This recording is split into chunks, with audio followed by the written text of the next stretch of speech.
com enorme satisfação que mais uma vez desejamos as boas-vindas a todos e todas nesta última etapa deste que é o 46º CONAT e 19º ELAT, sob o tema central do evento, Direito Cogente, Trabalho Sem Gente. Pedimos a todos que, por gentileza, se acomodem. Lembramos que o evento conta com transmissão simultânea para o Auditório Vila Boa. Este evento é promovido pela ABRAT e pela ALAU, em parceria com a Agatra. Dito isto, o cerimonial pede a gentileza de garantirem que seus aparelhos celulares estejam em modo silencioso para início das nossas atividades. Cumpre-nos agradecer aos parceiros que possibilitaram a realização do 46º CONAT e 19º ELAT. Patrocínio Diamante, Júri Ativos Judiciais. Patrocínio Ouro, Financeira BRB. Patrocínio Bronze, Ordem dos Advogados do Brasil, Seção de Goiás. Patrocínio Especial, a ASP, Associação dos Advogados de São Paulo. FGR Incorporações. Grupo Odilon Santos, OAB Nacional. Patrocínio Parceiros, Unimed Goiânia, Universidade Evangélica de Goiás. Escritórios patrocinadores Cota Ouro, Ferraz dos Passos Advocacia e Consultoria, Marden Fraga Advogados Associados, Moro e Scalamandré Advocacia, Newton Correia Advogados Associados. Escritórios patrocinadores Cota Prata, Advocacia Riedel, Meire Cohen Advocacia, Roesberg e Albert Advogados Associados. Escritórios patrocinadores Cota Bronze, Arlete Mesquita e Rodrigo Bastos Advogados Associados. Cláudio Santos Advogados, Granadeiro Advogados, Rodrigues Cruz Advogados Associados. E aos apoiadores IAB Nacional, IGT, MPT, ABDT, ACIND, OAB Subseção de Pirenópolis, Exate Goiás, RIUP, Sebrae, Doces Nerópolis, Moinho Fino e Gerivá. Queremos registrar e agradecer a presença do representante do Tribunal Regional da 18ª Região, desembargador Paulo Pimenta.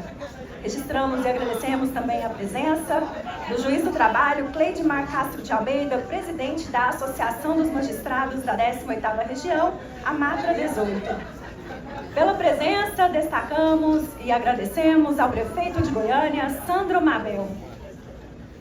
Também presentes na comitiva da Assembleia Legislativa de Goiás. Presentes os deputados Antônio Gomide, Mauro Rubem Via de Lima. Registramos e agradecemos também a comitiva da Câmara Municipal de Goiânia. Aqui presentes os vereadores, professor Edivar de Madureira, Brasil, vereador Dr. Wellington Bessa, representando o presidente da Câmara Municipal, procurador-geral, Dr. Kowalski Ribeiro, também presente o professor Dr. Osmar Pires Martins Júnior. Registramos e agradecemos a presença da reitora da UFG, professora Angelita Pereira de Lima, também presente a nossa painelista, nossa homenageada desta edição, ministra Delaide Arantes. Senhoras e senhores, peço a sua atenção para a saudação de um dos nossos parceiros, o IGT. Convidamos o presidente do Instituto Goiano de Direito do Trabalho, Dr. Gustavo Afonso Oliveira.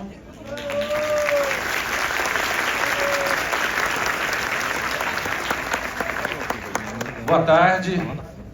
Boa tarde. Bom, alegria estar aqui no CONAT. Quero parabenizá-los a todos vocês que estão aqui numa sexta-feira à tarde. Não quero tomar o tempo do palestrante principal aqui da tarde, o ministro Flávio Dino, mas eu vim aqui para fazer um convite a todos vocês para que possam, muito em breve, retornar a Goiás.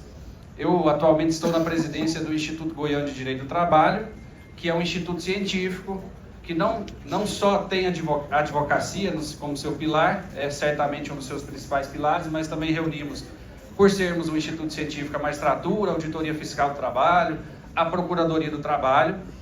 E esse evento que está passando aí no telão, eu pedi o Monies para colocar aí no telão para todos, é o 29º Congresso Goiano de Direito e Processo do Trabalho, também apoiado pela ABRAT, e todos os congressistas aqui hoje poderão fazer a inscrição com um desconto de 30%. Esse evento vai ser no próximo dia 12 de novembro, 12 a 14 de novembro. Ano passado, quem encerrou o nosso evento foi o próprio ministro Flávio Dino, esteve aqui conosco. Esse ano temos outras surpresas, tanto na abertura quanto no encerramento. Então, fica aqui o registro, o convite, para que todos possam retornar a Goiás em novembro. Para quem é de mais próximo, que tem a possibilidade de vir antes, nós também teremos esse ano uma novidade, que é um pré-congresso, no dia 31 de outubro.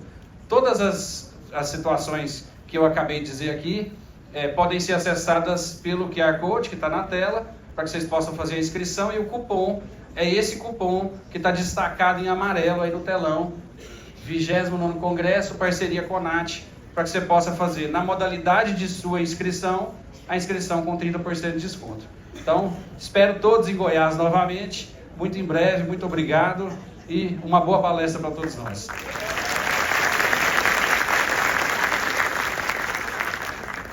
Agora sim, estamos prontos para a Conferência Magna, que tem como tema o papel do Judiciário na defesa dos direitos sociais. Convidamos os mediadores do painel, a presidente da ABRAT, Elise Correia.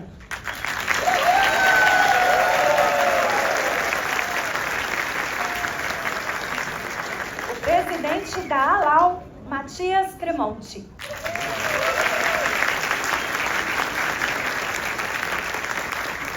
A presidente da AGATRA, Cristiane Pavan.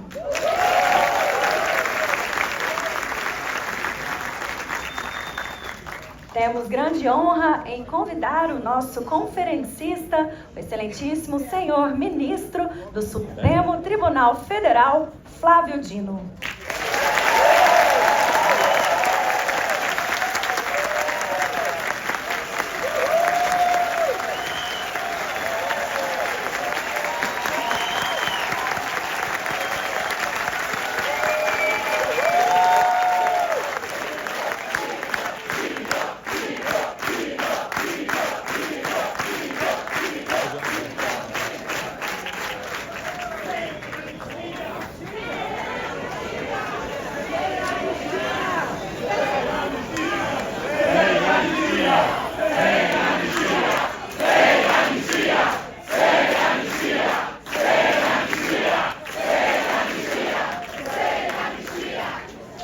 Antes de iniciarmos as atividades do nosso painel, Sua Excelência, o ministro Flávio Dino, será agraciado pela nossa Assembleia Legislativa do Estado de Goiás.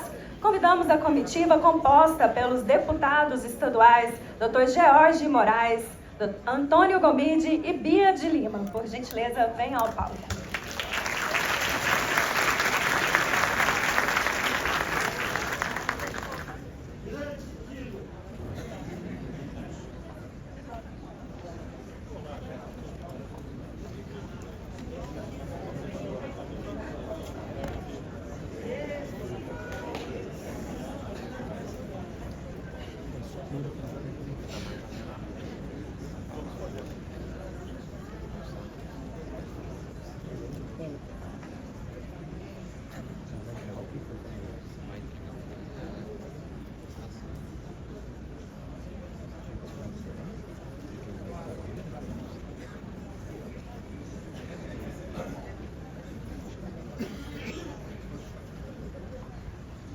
Boa tarde a todos e a todas.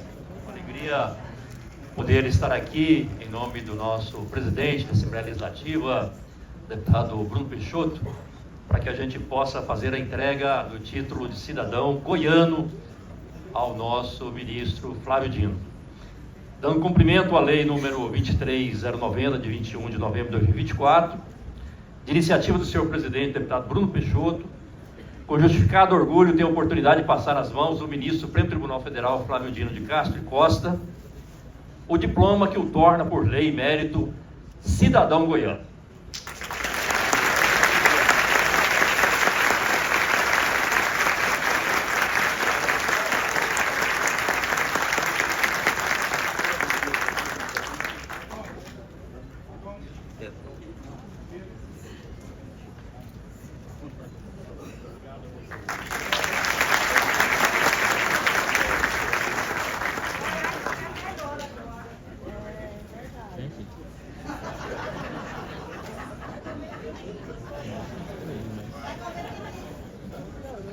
Excelentíssimo ministro Flávio Dino de Castro Costa.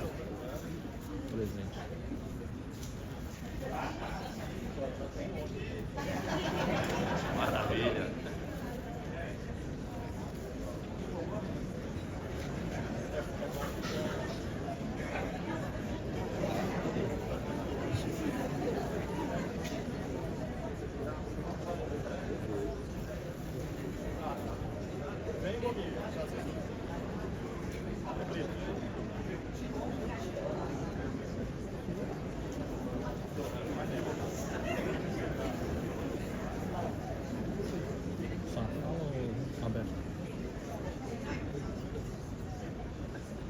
Excelentíssimo ministro Flávio Dino de Castro Costa, esse título de cidadão goiano é obra da proposta legislativa número 6599/2023, de autoria dos nobres deputados Dr. Jorge Moraes, que aqui se faz presente, Thales Barreto e Bruno Peixoto, que hoje é presidente do Legislativo Goiano. Essa lei foi aprovada pela ampla maioria dos 41 deputados estaduais. É uma honra para o nosso mandato representar a Assembleia Legislativa do Estado de Goiás na entrega desse título, pois esta é uma justa homenagem do povo goiano ao grande trabalho realizado por Vossa Excelência ao longo de toda a sua vida pública. Hoje, 19 de setembro, nós também comemoramos os 35 anos da criação do Sistema Único de Saúde. Uma data que todos nós nos orgulhamos da luta que o senhor também nos ajudou a essa conquista. Prezado ministro, nada é mais apropriado do que conceder essa honraria a Vossa Excelência nas dependências do Tribunal Regional do Trabalho da 18ª Região, uma vez que no início da vossa carreira, Vossa Excelência foi auxiliar judiciário do Tribunal Regional do Trabalho da 16ª Região. Parabéns! A trajetória de Vossa Excelência é um exemplo a ser seguido tanto por aqueles que tratam a política com ética e dedicação, quanto por aqueles que optaram pela magistratura para fazer o que é correto e justo. Enfatizo que Vossa Excelência honrou o povo brasileiro nos cargos de deputado federal, juiz federal da 1ª Região, governador, senador, ministro da Justiça e ministro do Supremo Tribunal Federal. No fatídico 8 de janeiro de 2023, esta experiência na vida pública fez toda a diferença quando, à frente do Ministério da Justiça, Vossa Excelência defendeu a República, impedindo que lograsse êxito o golpe contra a democracia.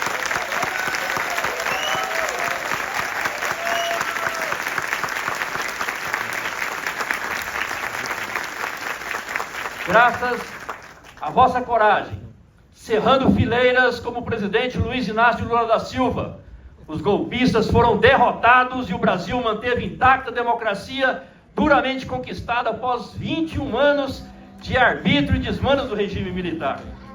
Digníssimo ministro, a indicação de Vossa Excelência ao Supremo Tribunal Federal foi uma das grandes escolhas sábias do presidente Lula, pois vossa atuação engrandece o judiciário brasileiro.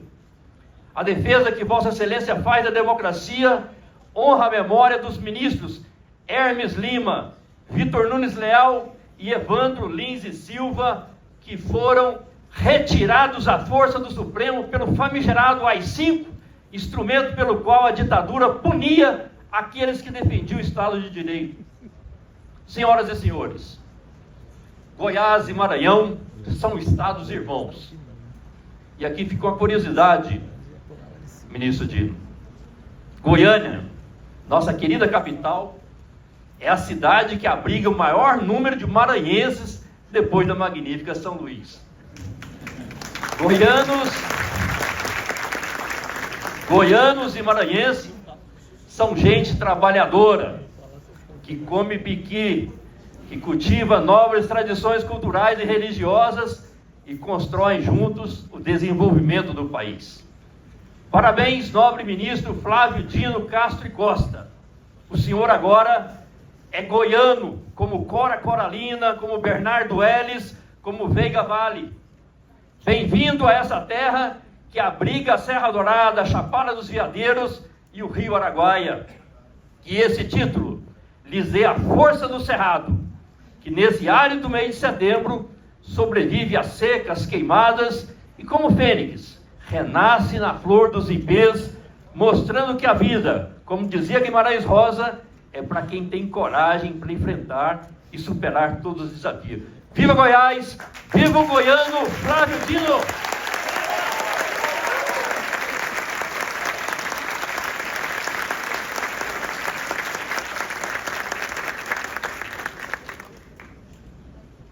Como autor da propositura, essa ideia surgiu durante a Romaria do Divino Pai Eterno, quando nós tivemos a honra de receber o ministro da Justiça lá em Trindade.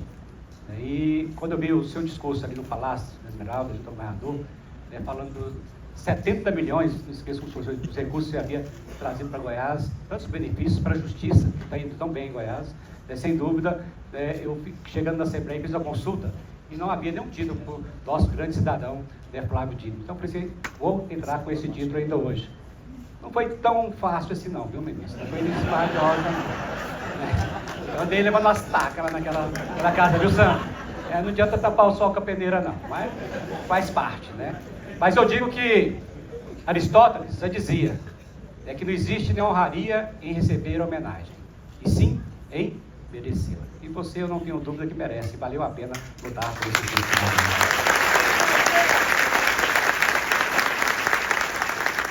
Aqueles que discordam, fica aqui uma frase de Voltaire, que aprendi a admirar cada vez mais. E ele diz o seguinte, posso não concordar com nenhuma das palavras que dizeis, mas defenderei até a morte o direito de dizê-las. Isso é o que eu digo. Acho que cada vez mais nós temos que partir para a política de bom senso, para a política do carinho e da construção, para a política do amor, do respeito ao próximo.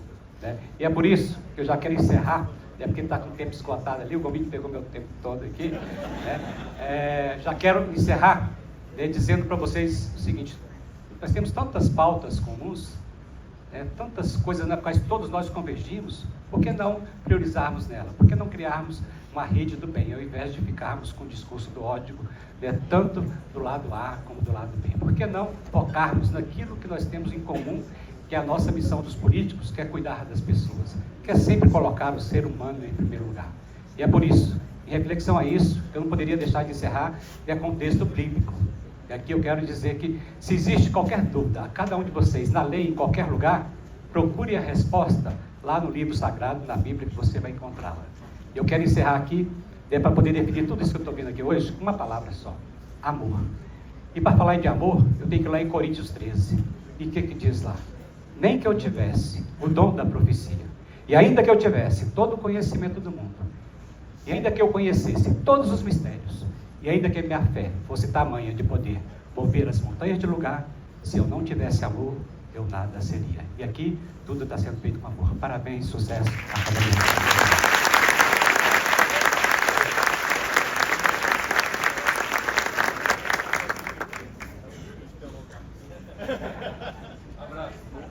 Nossos agradecimentos à comitiva da Assembleia Legislativa do Estado de Goiás. A tempo, convidamos para se juntar à nossa mesa da conferência o presidente da Ascinde, Welton Marden.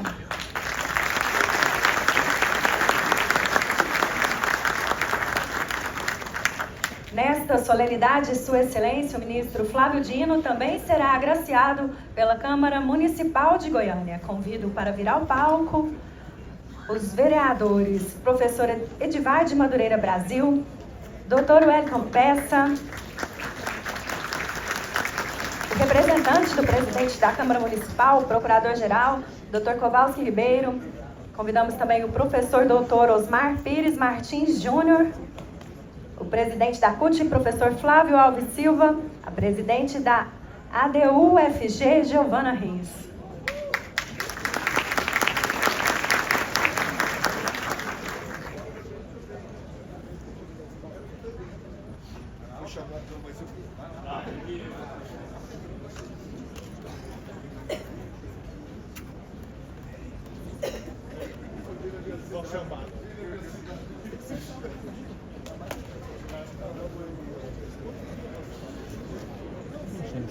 Convidamos ainda o excelentíssimo senhor prefeito de Goiânia, Sandro Mabel.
Os coautores e demais representantes da sociedade goiana estão autografando esse livro, em que também é coautor o ministro Flávio Dino, Lofer em Debate. Então, com a permissão, eu vou ler aqui a dedicatória. Ao ministro Flávio Dino de Castro e Costa, do STF, em homenagem à atuação de Vossa Excelência como destacado guardião da Lex Mater brasileira, nos termos brilhantemente expostos na abertura do painel de debate sobre o Lofer, realizado em setembro de 2019 no Campus 2 da UFG, que resultou neste livro coletivo Lofer em Debate, as páginas 101 e 132, os coautores, ao lado de ilustres representantes da sociedade goiana, orgulhosamente dedicam-no. Goiânia, 19 de setembro de 2025.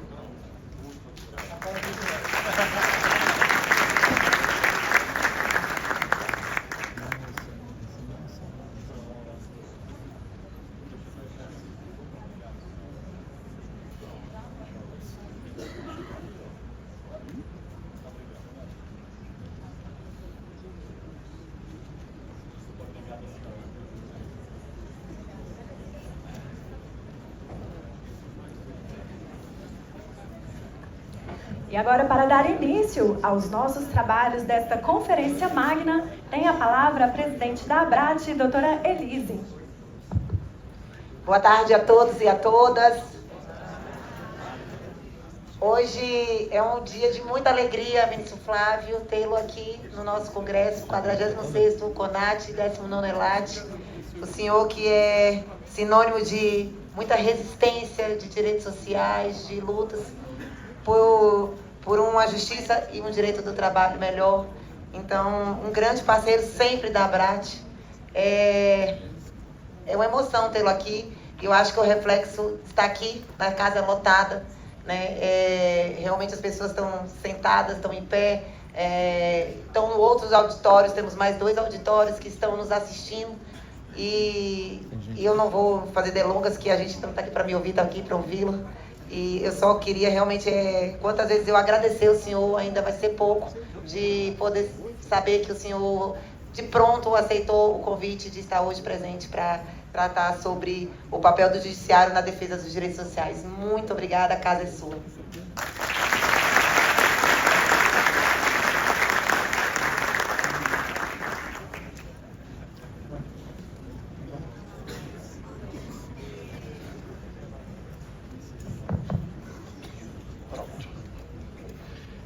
Minhas saudações a todos e todas. Muito obrigado pela acolhida carinhosa, afetuosa, solidária, fraterna.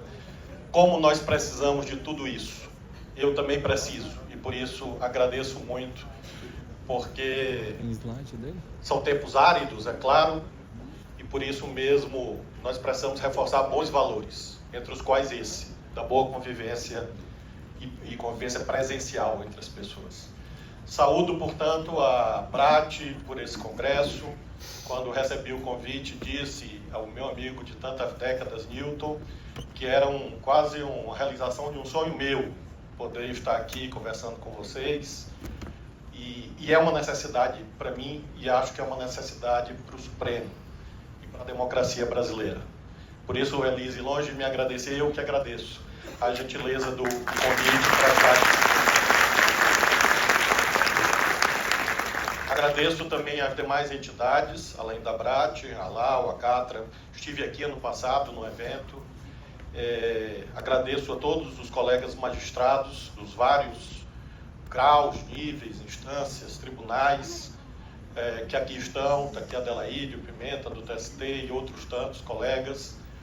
Eu quero homenagear a magistratura brasileira, o Ministério Público do Trabalho, a Advocacia Trabalhista, todos aqueles que fazem o direito do trabalho no Brasil há tantas décadas, numa homenagem muito emotiva para mim, porque ontem um grande amigo meu faria aniversário, e ele era advogado trabalhista, Mário Macieira, foi presidente da OAB do Maranhão.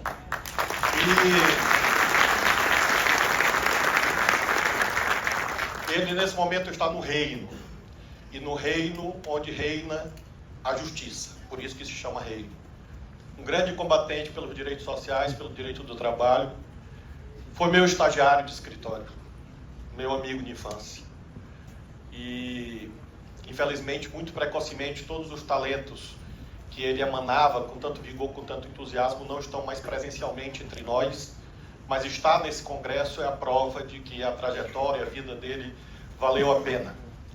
Então, peço uma salva de palmas a esse colega Mário Macieira.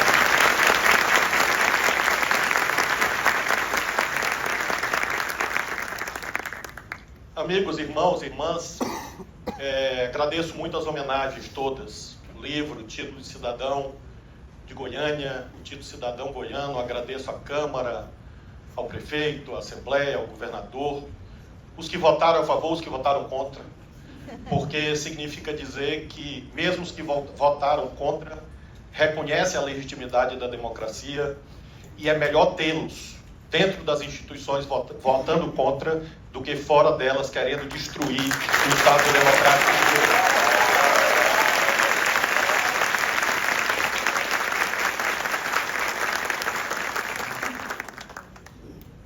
Quando recebo essas homenagens, eu lembro de passagens literárias que me são muito caras, muito especiais, que fazem parte da minha vida. E entre todas as literaturas que percorro desde muito criança, graças ao exemplo do meu pai e da minha mãe, eu gosto muito de passagens bíblicas e tem duas que, a meu ver, servem de agradecimento às homenagens e de moldura ao mesmo tempo para a palestra. São duas estradas. Uma é a estrada de Damasco, a estrada da conversão, da transformação para melhor. Saulo vira Paulo. Nós vivemos tempos em que tem muitas pessoas fazendo o caminho contrário. O caminho da transformação para pior. E nós temos que perseverar na estrada de Damasco, que é a estrada da esperança. A estrada em que mesmo as realidades mais duras são transformadas. Mas para transformar é preciso lembrar de outra estrada bíblica, que é a estrada de Emaús, uma das passagens bíblicas mais belas e mais retratadas pelas artes plásticas. Jesus Cristo vinha caminhando, dois apóstolos encontram com ele, mas não o reconhecem, não reconheceram Cristo ressuscitado. Conversaram com ele durante a estrada, sem saber quem era, e o que diz a Bíblia? Eles convidam para a refeição, e quando eles sentam e partilham o pão, os olhos deles se abrem e eles reconhecem Jesus Cristo. é tudo que nós precisamos. Partilha, comunhão, senso de pertencimento de um ao outro, laços intersubjetivos que combatem a raiz dos males do nosso tempo, que é o ultra-individualismo. Eu sou porque tu és, nós somos, e só na partilha existe verdade. Então eu vejo essas homenagens, para mim, como reconhecimento e como um impulso para continuar nas estradas, porque em ambas não tem ponto de chegada.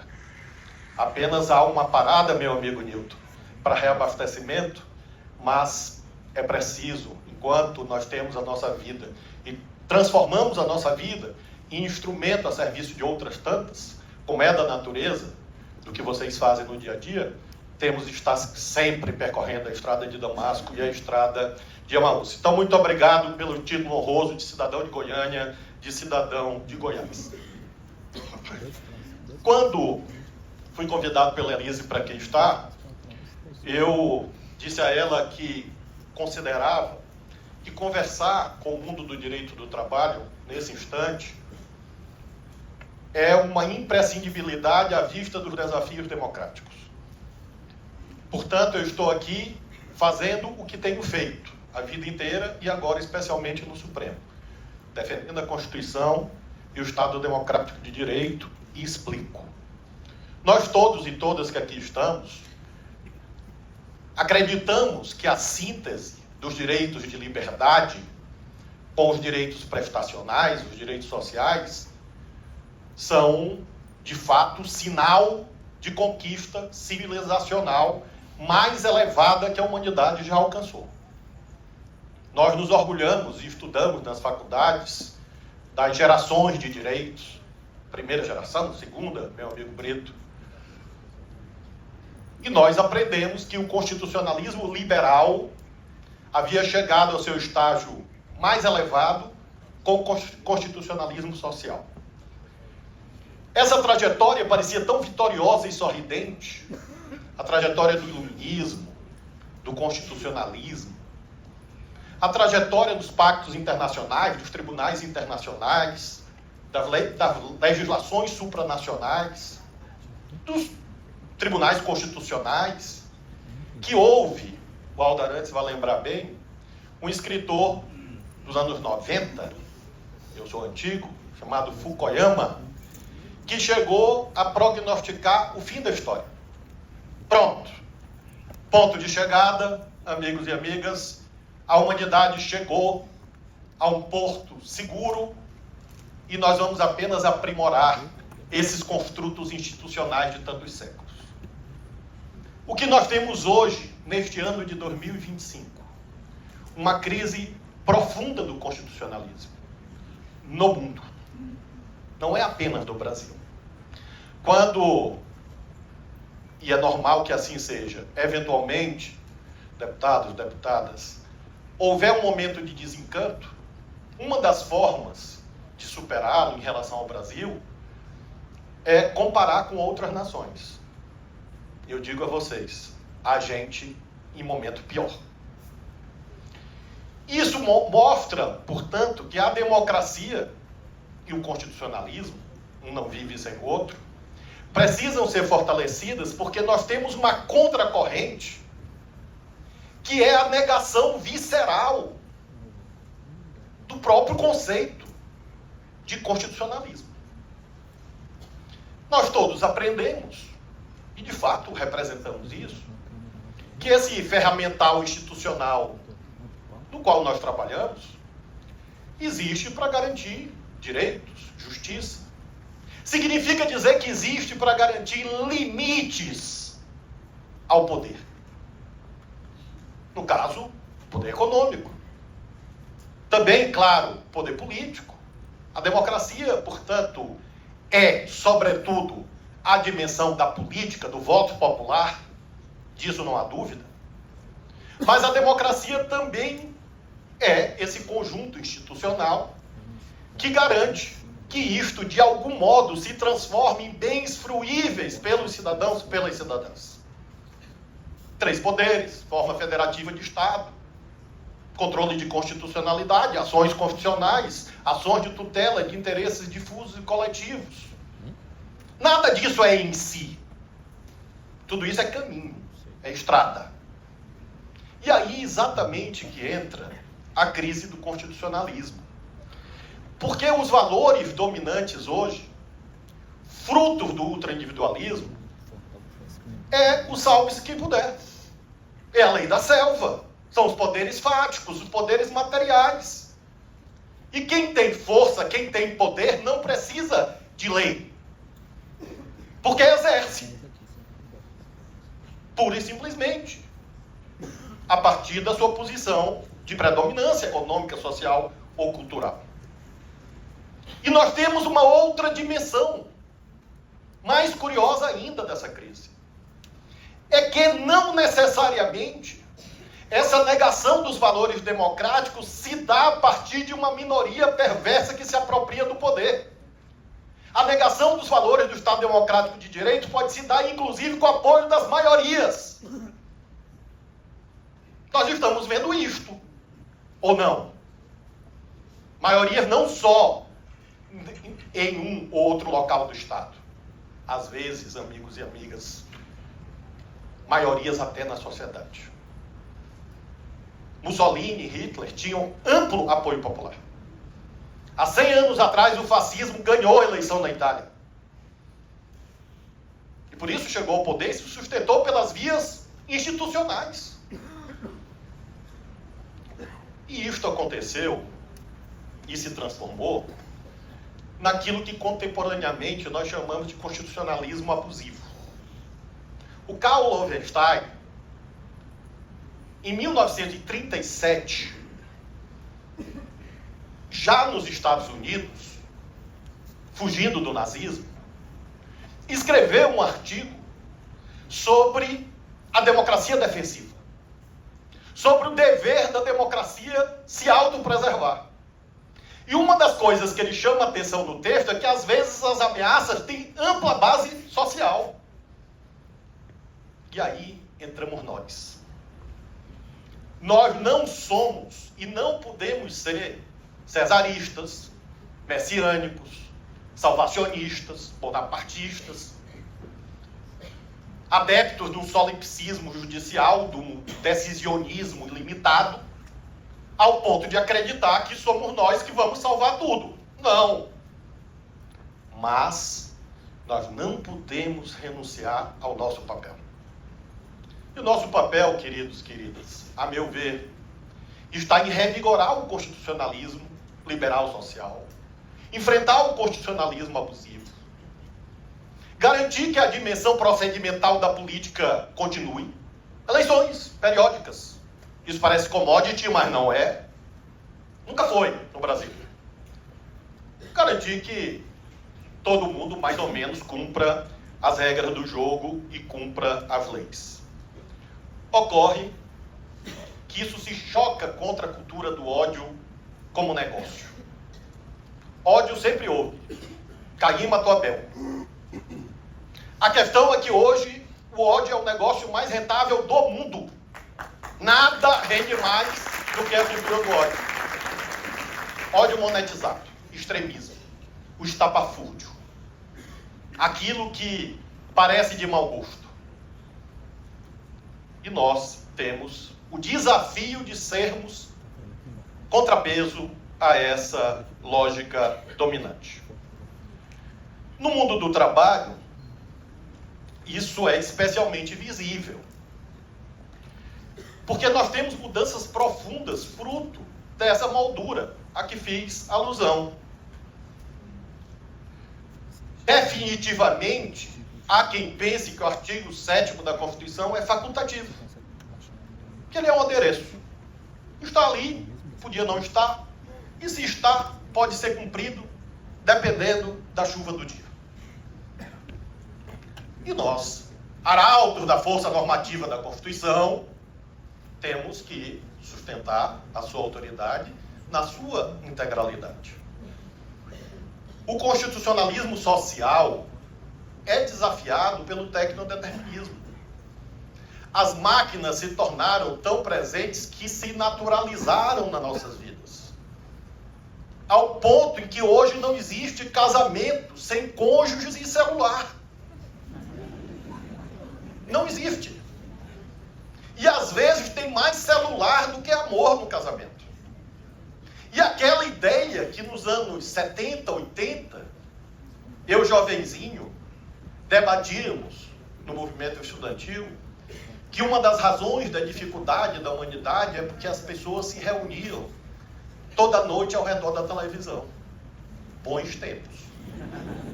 Éramos felizes e não sabíamos. Porque a tecnologia se intensificou tanto que até isso se tornou dispensável. Partilhar a tela. Agora cada um tem a sua tela. E os meninos ainda estão com fone nas orelhas. Eu tenho filhos. E são essas bolhas que vão levando a que, pela naturalização do tecnodeterminismo, isso penetre no mundo do trabalho como se fosse uma inevitabilidade, não uma escolha. E são escolhas sociais. Pode ser assim e pode não ser. E quem deve dizer se é ou não é o direito. Porque se não é o direito, quem vai dizer? O poder, que é abusivo por natureza. Eu não sou contra a tecnologia. Pelo contrário. Eu tenho muito orgulho do meu primeiro concurso público ter sido para funcionário do TRT da 16ª região. Eu tenho muito orgulho da primeira audiência que eu ter feito na vida como advogado, foi da Justiça do Trabalho, no tempo que os mais novos já ouviram falar em que existia Junta de Conciliação e Julgamento, JCJ. Quem riu é porque é do meu tempo. Ministra Kátia, do TST, minha amiga querida. Cansei de fazer audiência com ela. Eu tenho muito orgulho da primeira sustentação oral que eu ter feito na vida, tenha sido no TRT. E a primeira no Tribunal Superior foi no TST. E claro que eu sei que o mundo do trabalho mudou desde então. Eu datilografava certidão de julgamento. E o verbo já diz tudo, datilografava. Mais catilografava do que datilografava. Mas enfim, era eu que fazia certidão de julgamento no TRT da 16ª região. Certifico que aos tantos dias do dia tal se reuniram o juiz fulano de tal, e eu fazia isso com papel carbono. E quando errava, tinha um negócio branquinho para corrigir, que não corrigia o outro lado.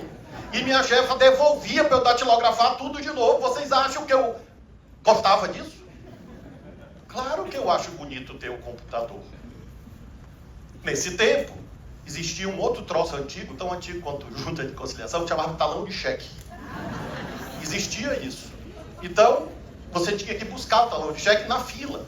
A tecnologia, pessoal, melhora a vida das pessoas. Todo mundo aqui é usuário do teletrabalho. Todo mundo, sem exceção, em algum momento já pediu alguma coisa no iFood. Ou pegou um Uber. A questão, portanto, não é uma escolha árcade ou passadista de que o tempo antigo é que era o bom. Não é isso. A abordagem, amigos e amigas, que deve ser feita de modo consciente para quem lida com o direito do trabalho, é até onde pode ir a mudança no mundo do trabalho em face da presença da tecnologia. Nós temos problemas não resolvidos e já temos novos. O Supremo está lá com 2 temas. Um sobre plataformizados, relator o ministro Fachin, e o outro sobre pejotização, terceirização, enfim, tudo isso que vocês sabem, sob a relatoria do ministro Gilmar Mendes. Eu tenho votado de modo que vocês sabem. Evidentemente, eu sou governado pelo princípio da colegialidade. Mas, tanto quanto possível, tenho procurado apresentar pontos de vistas que vocês conhecem em torno, por exemplo, do fato de que se a Constituição define o artigo 7º, significa dizer que a presunção é a relação de emprego. As outras formas de trabalho é que são alternativas a ela. E isso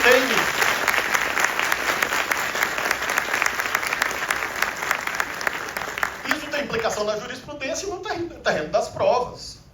Por exemplo, eu tenho dito nos meus votos seguidamente, e tenho apontado também que defender o artigo 7º da Constituição, não como uma bandeira política e ideológica, é porque é uma opção constitucional que, enquanto estiver vigente, tem que ser observada, tem que ser cumprida. São direitos dos trabalhadores urbanos e rurais. Não está dito lá que podem ser direitos dos trabalhadores urbanos e rurais. E tenho, por isso, julgado no sentido que existem outras formas de trabalho, mas isso não pode ser cavalo de Troia para toda sorte de fraude. Fraudes essas que vão destruir a Previdência Social e vão destruir o SUS, que agora faz aniversário. Claro que vão destruir.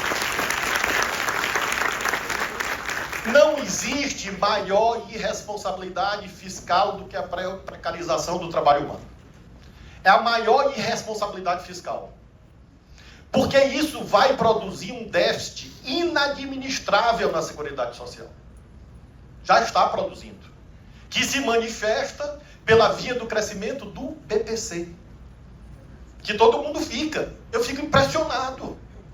Nossos colegas acadêmicos de outras áreas do conhecimento e também do direito. Dizendo, olha, está crescendo muito o BPC, a judicialização. Claro, cresce a pobreza, a desigualdade social está aí, não tem proteção previdenciária e tem o quê? BPC e SUS. Claro. E não se trata mais, eu olhei Nunes esses dias, horrorizado, um debate sobre 6x1, 5x2, e agora certos segmentos da economia digital, Elise, estão defendendo a jornada 997. E eu, meu Deus, o que é isto? E eu li, 9 da manhã, 9 da noite, 7 dias por semana. 997. Com um sinal de modernização da sociedade, porque amplia a competitividade. Eu li em inglês, mas li. Isso é uma máquina de produção de doença. É uma máquina de produção de infortúnio. É uma máquina de produção de acidente de trabalho. É uma máquina, portanto, de produção de despesa no SUS e na Previdência. A não ser que a alternativa seja campo de extermínio. Porque não há outra. Ou você consegue repartir, de fato, como a Constituição manda, o plexo de direitos, para que todo mundo tenha o seu quinhão do progresso material da sociedade de modo justo, digno, pela via do trabalho e dos direitos sociais, ou essas pessoas vão desembocar nas políticas sociais compensatórias, que têm que ser pagas por quem? Pela sociedade. Por isso, amigos e amigas, do ponto de vista da responsabilidade fiscal, tenho sustentado a primazia dessas formas ditas, entre aspas, antigas de trabalho humano, sustentando que a tecnologia pode e deve fazer parte do cotidiano do mundo do trabalho, porque faz parte do cotidiano do mundo da vida, mas isso não pode ser desacompanhado no aparato básico de direitos trabalhistas e previdenciários. Porque senão, os últimos 300 anos da história da humanidade de nada valeram. E todos os manuais de direito constitucional que escreveram sobre o constitucionalismo liberal, social, força dirigente da Constituição, força normativa da Constituição, eficácia dos direitos fundamentais, máxima efetividade dos direitos fundamentais, tem que jogar fora. Porque não tem aderência à realidade de sua excelência o destinatário da atividade estatal. Isso já é difícil. E por isso que eu vim aqui. Eu vim aqui para dizer para vocês que esse problema não é meu, é nosso. Porque, às vezes, é difícil calibrar a presença do judiciário no arbitramento desses temas especialmente complexos. Porque, de um lado, tem aqueles que buscam satanizar o judiciário a cada esquina. Não sei vocês, mas habitualmente os mais jovens, os estudantes, quando colocam foto minha comigo no grupo da família, domingo é o pandemônio. É tio querendo fazer exorcismo no menino, é tia puxando novena, dizendo, oh meu Deus, a menina tão bem criada, foi encontrar com Lúcifer. Eu logo, que rezo todo dia. Por que isto? Porque, de fato, é aquilo que o deputado George disse com muita sinceridade, e eu sabia que era verdade, porque o Elias Vaz me contou. Há pessoas que, de fato, dizem, esse Supremo se mete em tudo, quer decidir tudo. E agora inventaram uma palavra, que é o tal do monocrático. Virou xingamento. Esse é o monocrático. Porque criaram a lenda que no Supremo tem um monte de ditador que decide sozinho as coisas, porque quer decidir, acorda de manhã. E, evidentemente, o Supremo não pode se governar por isto, porque nós temos a Constituição e as leis. Por outro lado, esse é um fator real. Esse é um problema. Agora vem o outro problema da calibragem, que é o erro a contraface dessa face errada. É a visão prática segundo a qual o Supremo vai resolver tudo. Não entra lá que alguém vai dar uma liminar e vai resolver esse problema. Isso também está errado. E por isso eu vim aqui. E venho e tenho feito palestras e digo isso para os votos, no que me cabe, na minha esfera de competência, que hoje eu tenho.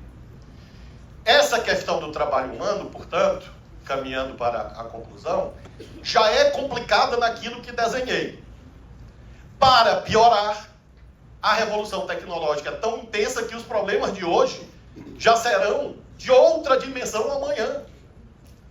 Por exemplo, em razão da inteligência artificial. Nós temos recebido petições escritas com inteligência artificial. E às vezes a pessoa esquece de tirar as marcas que tem lá, a ferramenta. Vocês sabem, outro dia, um advogado resolveu fazer uma sustentação oral com a ferramenta. Clicou Enter. É um caso de destruição do seu posto de trabalho, né? Nós sabemos que os tribunais usam, têm usado cada vez mais. E isso elimina postos de trabalho e elimina profissões inteiras. Estagiários, por exemplo, que tem diminuído, porque o trabalho de classificação, de resumo, de síntese, que historicamente os estagiários faziam, hoje há ferramentas que fazem. Mas, para além daquilo que a gente vê, há dimensões mais graves e profundas ainda. A criatividade artística pode sumir, na medida em que todos nós sejamos poetas, com o ChatGPT, claro. Você vai lá, coloca o tema, coloca o estilo, não, eu sou mais parnasiano, e a ferramenta vai lá num banco gigante de dados, criado pelo engenho humano, e transforma você em poeta. E isso empobrece a humanidade num nível ainda imensurável. Vamos nos transformar, portanto, em ferramentas das ferramentas, se não houver compreensão do papel do direito e da institucionalidade nisto tudo. O Supremo, no que se refere ao direito do trabalho, tem contribuições muito importantes, por exemplo, na proteção do trabalho da mulher. Eu, nessa semana, decidi um caso que eu achei muito interessante. Era oriundo do Rio Grande do Norte. Aleitamento materno para empregadas das lojas de shopping center. E o debate é se você contabiliza o número de empregados de per si, loja a loja, ou se você soma no empreendimento. E o TST, deixa eu fazer justiça ao relator, porque senão os colegas dele que estão aqui vão falar mal de mim. Ai meu Deus, quem foi? O TST decidiu, ministro Augusto César Leite de Carvalho, decidiu que há uma espécie de sobreestabelecimento e o shopping center é obrigado a manter o estabelecimento para as empregadas de todas as lojas do shopping como uma espécie de área em comum. E eu mantive essa decisão e mantive com muita convicção de que essa é a melhor interpretação do direito constitucional. E há muitos exemplos, há novos desafios. Agora um grande banco fez dispensa coletiva a partir de monitoramento digital de produtividade. E isso tem um cruzamento com o tema do Supremo, que é a necessidade de debate sindical, quando é dispensa em massa, mas dialoga com outro debate que o Supremo fez sobre o fim da opacidade das ferramentas digitais. Porque quem arbitra o critério de produtividade é uma ferramenta. E, portanto, é preciso que o seu algoritmo tenha transparência, para que seja possível ao sindicato e ao próprio Poder Judiciário aferir a dimensão desses critérios utilizados pela ferramenta para dizer que tal ou qual empregado tem maior ou menor produtividade. O Supremo tem hoje decisões contraditórias acerca de como reconhecer a natureza jurídica de determinada relação de trabalho. Hoje não existe uma jurisprudência uníssona, e isso é bom. Existe uma jurisprudência hegemônica, não há dúvida. Mas existe um bom debate. Eu mesmo sou relator de, a essas alturas, dezenas de acordos em que houve o reconhecimento da pejotização fraudulenta e, portanto, do reconhecimento da relação de emprego, pela via da reclamação. Eu finalizo dizendo a vocês que tenho sustentado, debatido esses temas do mundo do trabalho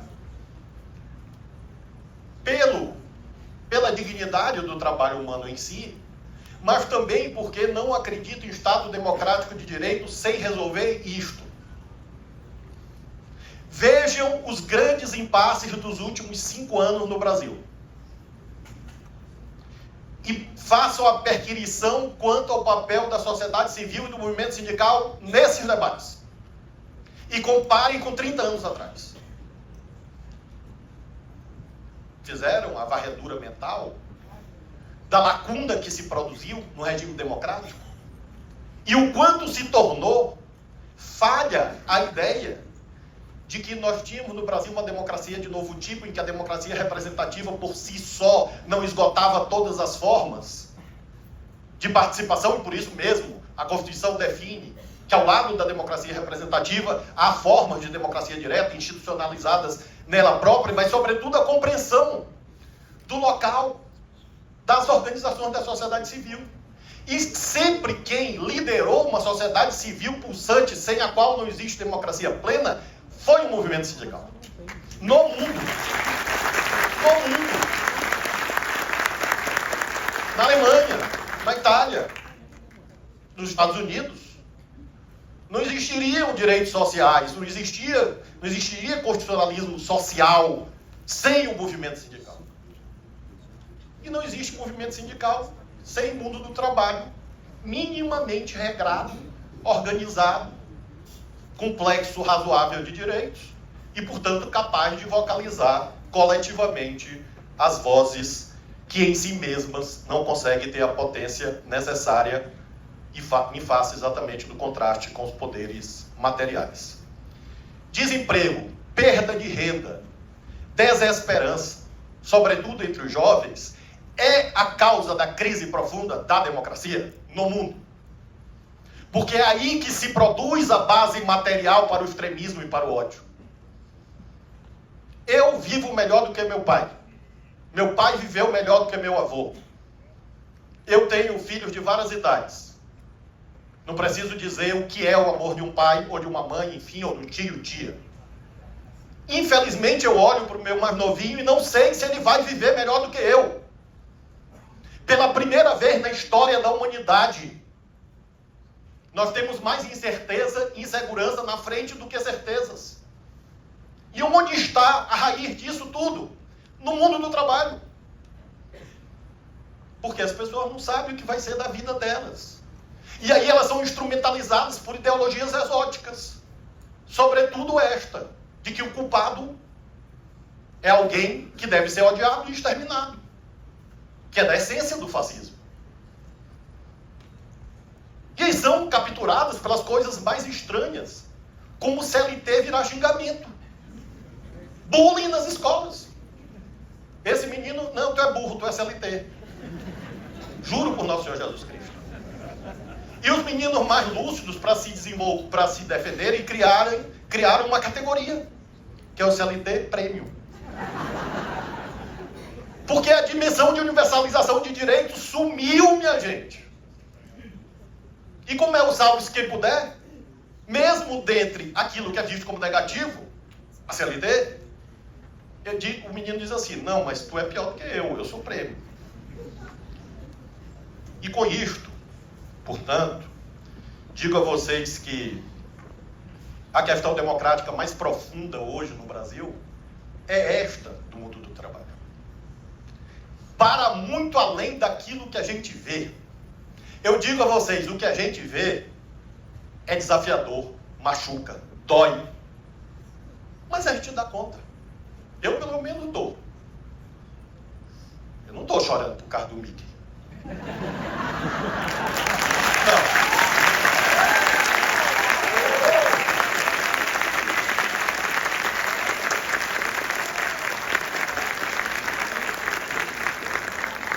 Essa parte a gente leva, se possível, com bom humor. Embora seja injusto. Seja injusto.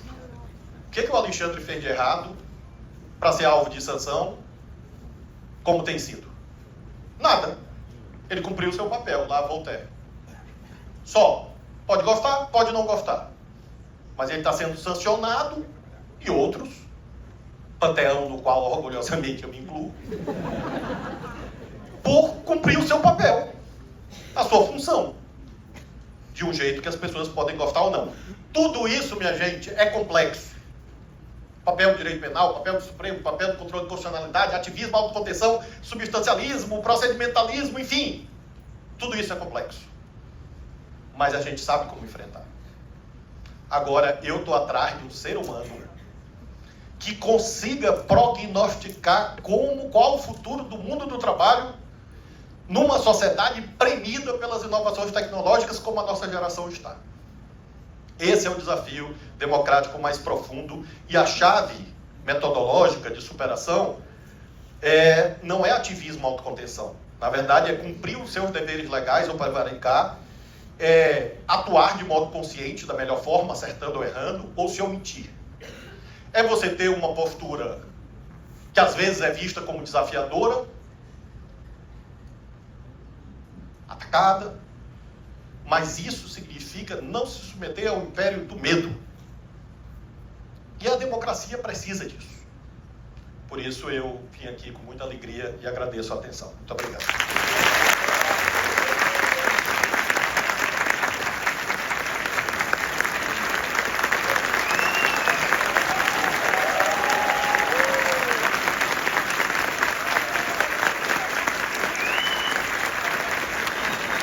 Onde eu estou? Eu sou juiz. Mas nesse caso concreto, eu apenas lembro que no meu voto tem um capítulo dedicado a dizer que esses crimes não são suscetíveis de anistia. Está escrito.